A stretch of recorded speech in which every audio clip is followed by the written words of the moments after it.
Oy, mag-iingat daw ho tayo sa Peking NCAP website. Yan po ay babala mula sa MMDA. Detalye na balita mula kay Edniel Parosa, RH52. Edniel, good morning.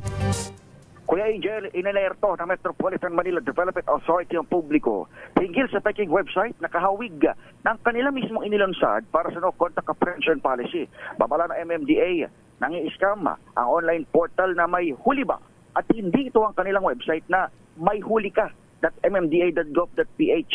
Sa Peking website, hinihingi ang plate number ng isang motorista habang kasama naman ang MV number sa requirements sa lehitimong pag-aari ng MMDA. Batay sa report ng National Computer Emergency Response Team, maaari manong may gamit ang may huli ba sa mga phishing activities.